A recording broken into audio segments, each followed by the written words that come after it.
Hey guys, Dr. Mike here, Oak Brook Medical Group. So these next couple of videos that you're going to be seeing from us, we're going to be talking a lot about hip pain, hip tightness. So this video here, I'm going to show you the two different ways that we adjust our patient's hip the most frequently. So the first one is going to be here using the drop table. So obviously a hip joint here, we can feel like our hips kind of get stuck at some points. So what we're going to do is the table's going to pop up underneath the patient. We're going to bring that leg up. Good. Get it locked in there. So then all I'm doing is we're doing small circles. We're gonna find those sticking points right there, and all we're doing is driving down through the table. And do that a couple times.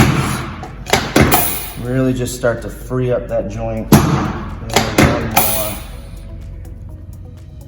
Coming out this way. Perfect. So that's one way that we can adjust the hip. The other one is what's called long axis traction. So I'll use the opposite side here on this hip. And all it is just like it sounds. We're just gonna pull on a long axis here, so patient's gonna get that leg nice and relaxed. We're just stabilizing at the ankle here, light traction, and then a quick little pull. Sometimes you feel a little pop in the hip, sometimes you don't. Either way, it's okay. And again, these adjustments, we're gonna use whichever one is gonna be best for our patient at that time to get them out of pain quicker. All right, guys, so next thing we're gonna do is go through a couple of those exercises to help with that hip pain and then the tight hips. So Katie's gonna do our examples here. We're gonna start with what's called prone hip extensions. So Katie's gonna lay face down. We're gonna bend one knee up and then, yeah, there you go, slide down because we want the other leg hanging off the table here.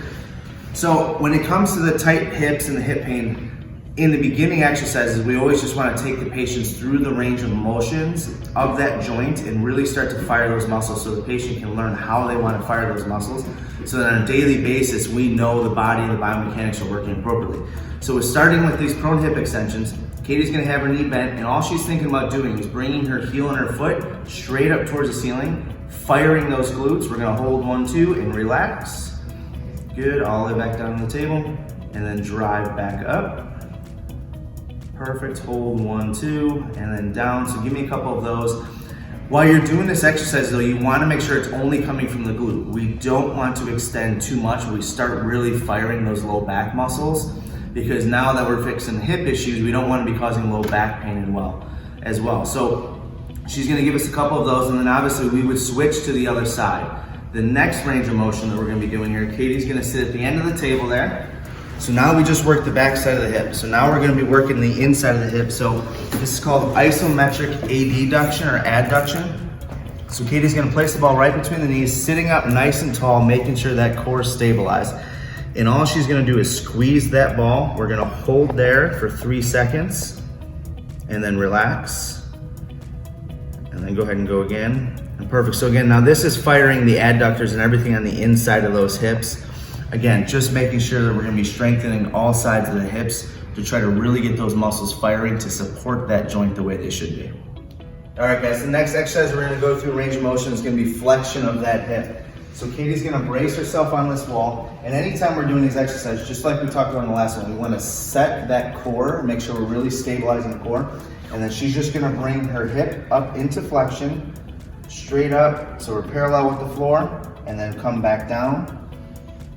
Perfect, and again, with using no weight like this is obviously the beginning stages. We wanna make sure we're just getting that range of motion in the hip, really starting to fire those muscles. As the patient progresses and this becomes easy, there's lots of different ways we can make this harder. We can just add ankle weights to her. We can add a band down to the toe so she's pulling up on the band, getting resistance.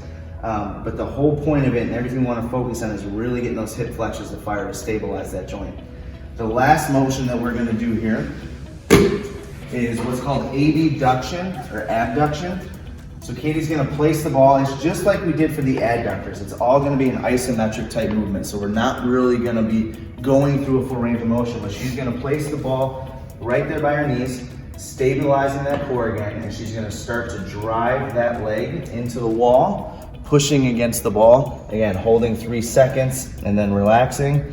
And this is gonna be working, firing the outside of that hip, the abductors. So again, with all 4 of those exercises, we're really starting to cover all areas, all range of motions of that hip. 1, it's gonna help us loosen up a little bit, but then 2, it's gonna get those muscles firing and working appropriately.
see those ones.